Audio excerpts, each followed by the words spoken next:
پیڑ پودوں کی اہمیت ہماری زندگی میں بہت زیادہ ہے۔ آپ دیکھیں انسان اور درختوں میں کیا فرق ہے اور ہم کس طرح ان سے جڑے ہوئے ہیں۔ ہم آکسیجن لیتے ہیں اور کاربن ڈائی آکسائڈ چھوڑتے ہیں، اور درختوں کا معاملہ یہ ہے کہ وہ کاربن ڈائی آکسائڈ جذب کرتے ہیں اور آکسیجن چھوڑتے ہیں۔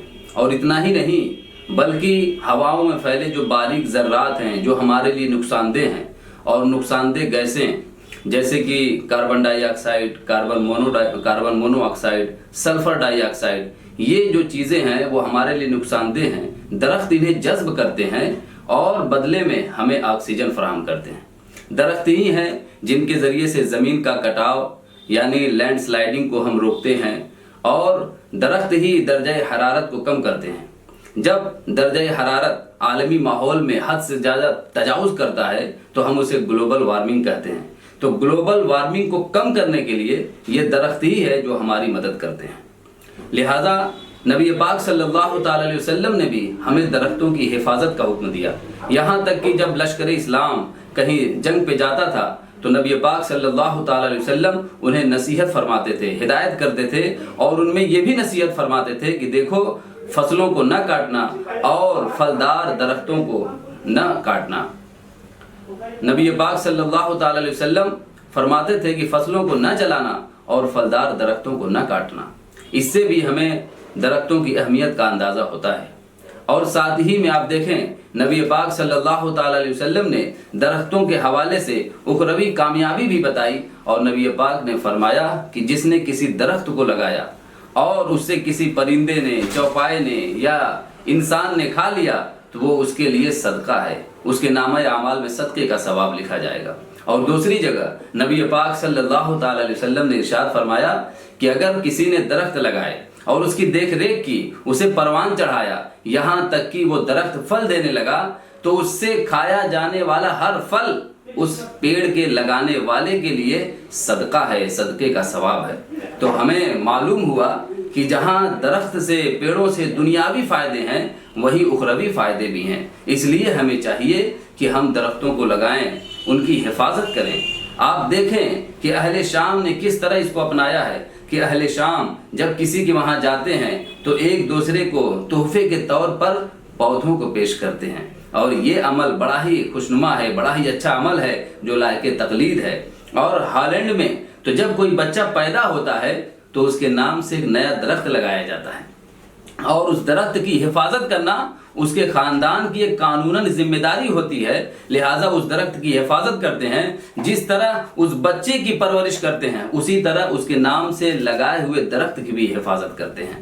اور آپ دیکھیں کہ جو ترقی یافتہ ممالک ہیں وہاں پر درختوں کے ذریعے زمین کی تزئین کاری کی جا رہی ہے، جسے اسمارٹ لینڈ اسکیپنگ کا نام دیا گیا ہے، اور اسمارٹ لینڈ اسکیپنگ کے ذریعے وہ زمینوں کو درختوں اور پودوں سے سجا رہے ہیں۔ تو ہمیں بھی چاہیے کہ ہم اس طرح کا معاملہ اپنی بھی زندگی میں لائیں، اپنے بھی ملک کے لیے کریں۔ اور 1989 میں آپ دیکھیں 29 ایسے درخت ہیں جن کو ناسا نے کہا کہ یہ ہواؤں کو صاف کرنے والے ہیں، جنہیں آپ ایئر پیوریفائنگ پلانٹس آپ ناسا نیٹ پہ سرچ کر سکتے ہیں۔ اتنی زیادہ اہمیت کے حامل درخت ہیں، لیکن درختوں کے ساتھ ہمارا کیا رویہ ہے، ہم انسانوں کا کیا رویہ ہے؟ ایک سروے کے مطابق پتہ چلتا ہے کہ پوری زمین پر ہر سال 15 بلین درخت کاٹے جاتے ہیں اور 5 بلین درخت لگائے جاتے ہیں، اور 10 بلین کا ہر سال ہمیں نقصان ہو رہا ہے۔ 1 بلین برابر 100 کروڑ ہوتا ہے۔ اس طرح پتہ چلتا ہے کہ 1000 کروڑ درخت کا نقصان ہر سال ہماری زمین پر ہو رہا ہے۔ اگر اسی طرح 300 سال تک چلتا رہا تو یاد رکھیے کہ وہ زمانہ آ جائے گا جب ہماری زمین سے درخت ختم ہو جائیں گے۔ پھر وہ شاعر کا شعر یاد آئے گا کہ جب زمین پر ایک بھی سایہ نہ پائے گا یہ آخری درخت بہت یاد آئے گا۔ اس لیے چاہیے کہ ہم درختوں کی حفاظت کریں، اس لیے کہ درختوں سے ہماری زندگی وابستہ ہے۔ جہاں تک انسانی آبادی کا سوال ہے تو اس دنیا میں تقریباً 8 ارب لوگ رہتے ہیں، ہر منٹ میں 250 بچے پیدا ہوتے ہیں، ہر 24 گھنٹے میں 3,50,000 بچے پیدا ہوتے ہیں، اور ایک سال میں 13 کروڑ لوگ پیدا ہوتے ہیں۔ اب اتنی آبادی جب بڑھ رہی ہے تو ایک اندازے کے مطابق آنے والے 100 سال میں دنیا کی آبادی 11 ارب ہو جائے گی۔ ابھی تقریباً 8 ارب ہے اور 100 سال میں 11 ارب ہو جائے گی تو پھر مکانات بھی بنیں گے۔ یہی وجہ ہے کہ شہر پھیل رہا ہے، وہ ارد گرد کی آبادیوں کو اپنی آغوش میں لے رہا ہے، درخت کٹ رہے ہیں، گاؤں بھی درخت شہر کے اندر آ رہے ہیں اور نتیجے کے طور پر درختوں کی کمی ہو رہی ہے، درختوں کو کاٹا جا رہا ہے۔ لیکن ہمیں چاہیے کہ ہم رہنے کے لیے مکان بنائیں لیکن زندہ رہنے کے لیے آکسیجن کا بھی انتظام کریں۔ اس لیے شاعر کہتا ہے کہ مکان بناتے ہوئے چھت بہت ضروری ہے لیکن بچا کے صحن میں شجر کو بھی رکھنا ہے۔ تو ہمیں چاہیے کہ درختوں کی بھی حفاظت کریں، ورنہ یاد رکھیے کہ جس طرح ہماری آبادی بڑھ رہی ہے، آج دنیا کی 50% آبادی شہروں میں ہے اور 2050 تک 70% آبادی شہروں میں آ جائے گی تو پتہ چلا کہ شہر پھیلے گا اور پھر درخت کٹیں گے، لہٰذا اس کا انتظام ہمیں ابھی سے کرنا ہے۔ اس لیے کہ یہ درخت ہی ہیں جو فوٹو سینتھیسس کے ذریعے ہمیں آکسیجن فراہم کرتے ہیں۔ اس لیے کہ فوٹو سینتھیسس وہ عمل ہے جو درختوں کا ہمیں آکسیجن فراہم کرنے کا عمل ہے۔ وہ کاربن ڈائی آکسائڈ لیتے ہیں، پانی ملاتے ہیں اور سورج کی شعاعیں شامل کرتے ہیں اور اس کے ذریعے وہ گلوکوز اور آکسیجن تیار کرتے ہیں، آکسیجن ہمیں فراہم کرتے ہیں اور گلوکوز کے ذریعے وہ اپنے نشو و نما بڑھاتے ہیں۔ اسی طرح میں جانکاری کے لیے بتا دوں کہ ہمیں جو آکسیجن ملتی ہے وہ درختوں سے 50% ملتی ہے اور 50% آکسیجن وہ سمندر سے ہمیں ملا کرتی ہے۔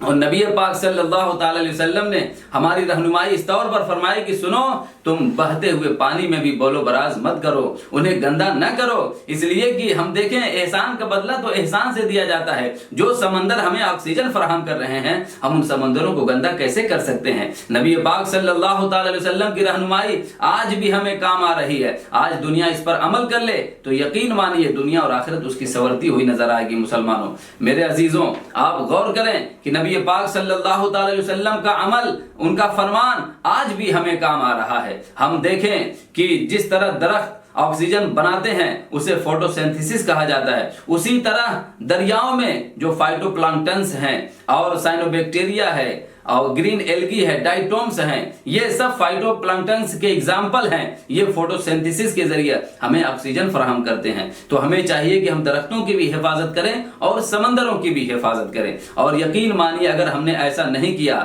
تو آنے والا وقت بڑا ہی دردناک ہوگا، بڑا ہی بھیانک ہوگا، جس میں ہماری زندگی دشوار ہو جائے گی۔ آپ دیکھیں کہ درختوں کے حوالے سے پہلے کے زمانے میں فراعنہ مصر جب دنیا سے جاتے تھے تو اپنی قبروں پر اپنی نیکیاں لکھواتے تھے، اور اس میں سے ایک بادشاہ نے لکھوایا کہ میں نے زندگی میں کسی درخت کو نہیں کاٹا اور میں نے دریائے نیل کا پانی گندا نہیں کیا۔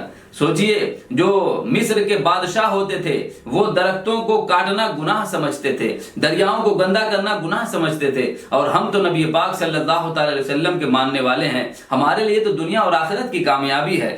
آپ دیکھیں، وہ ایک بادشاہ ہے اور وہ سوچتا ہے کہ جب مجھے کوئی اچھی بات بتائے گا تو میں اسے انعام دوں گا، لہٰذا وہ رعایا میں جاتا ہے اور دیکھتا ہے کہ ایک بوڑھی ہے جو درخت لگا رہی ہے۔ اس سے بادشاہ کہتا ہے کہ بوڑھی ماں، آپ درخت لگا رہی ہو، یہ پودا جب بڑا ہوگا، جب پھل دے گا تب آپ دنیا میں نہیں رہیں گی، آپ تو لقمہ اجل بن جائیں گی، تو پھر یہ پودا آپ کے کس کام کا ہے؟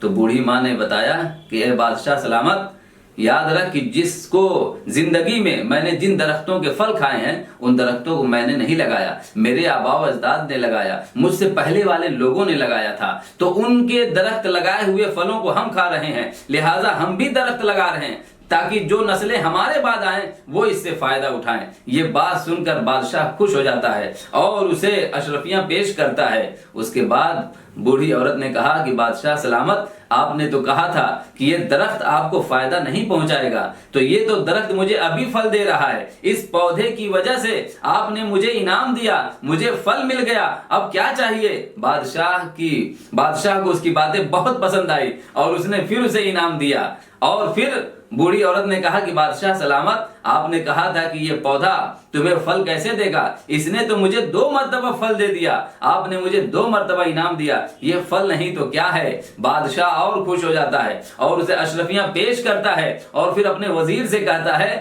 کہ چلو یہ بوڑھی بہت ہی دماغ والی ہے، بہت ہی ذہین ہے، اس کی باتوں کو اگر ہم سنتے رہے تو ہمارا سارا خزانہ خالی ہو جائے گا، لہذا بادشاہ واپس چلا جاتا ہے۔ مجھے بتانا یہ ہے کہ جو ذہین لوگ ہوتے ہیں، عقل مند لوگ ہوتے ہیں، وہ حالات کے حساب سے مستقبل کو سنوارتے ہیں۔ اس نے دیکھا کہ ہم نے جو فائدہ اٹھایا، ہم سے پہلے والوں نے جو درخت لگائے اس کا ہم فائدہ اٹھا رہے ہیں، لہذا ہم بھی درخت لگائیں تاکہ جو لوگ بعد میں آنے والے ہیں وہ اس کا فائدہ اٹھائیں۔ تو ہمیں بھی چاہیے کہ ہم جن درختوں کی سانس لے رہے ہیں، ان سے آکسیجن لے رہے ہیں، ہمیں بھی چاہیے کہ اتنی زیادہ ہم درخت لگا دیں تاکہ دنیا میں آکسیجن کی کمی نہ ہو۔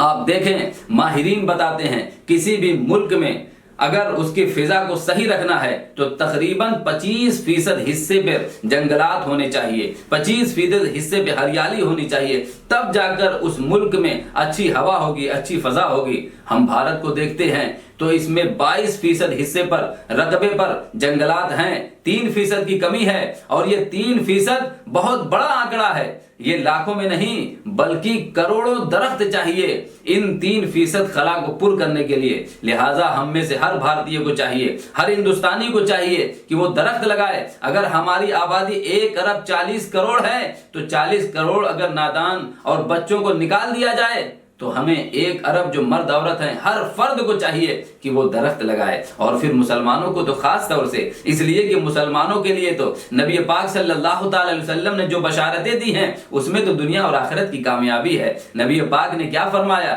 کہ جب کوئی درخت لگائے گا، اس سے اگر کوئی انسان فائدہ اٹھاتا ہے تو اس کے نامہ اعمال میں صدقہ ہوگا۔ تو آپ دیکھیں، آپ نے ایک درخت لگایا اور اس درخت کا جو تر ہوتا ہے، جو درخت ہوتا ہے وہ اللہ کا ذکر کرتا ہے، جب تک وہ ذکر کرتا رہے گا آپ کے نامہ اعمال میں ثواب لکھا جاتا رہے گا۔ اس سے اگر کوئی پھل کھا لے گا تو آپ کے نامہ اعمال میں ثواب لکھا جاتا رہے گا، اور اس سے اگر کسی چوپائے نے بھی کھا لیا تب بھی آپ کے نامہ اعمال میں ثواب لکھا جائے گا۔ تو میں بتانا چاہتا ہوں کہ درخت تو ہمارے لیے ثواب جاریہ کا کام کر رہے ہیں، درخت تو صدقہ جاریہ بن گئے ہیں، لہٰذا ہمیں چاہیے کہ ہم درختوں کی حفاظت کریں، درختوں کی شجرکاری کریں، زیادہ سے زیادہ درخت لگائیں تاکہ ہمارا ماحول بھی اچھا ہو جائے اور ہمارا مستقبل بھی سنور جائے اور ہماری دنیا اور آخرت بھی کامیاب ہو جائے۔ یاد رکھیے کہ ہم اپنے بچوں کے لیے لاکھوں کے مکانات بناتے ہیں اور لاکھوں روپے خرچ کرتے ہیں، اس لیے کہ ہمارا بچہ اس میں رہے گا، سکون سے رہے گا۔ ہماری عمر بڑھ رہی ہے، کسی کی عمر 40 سال ہے، کسی کی 50 سال ہے،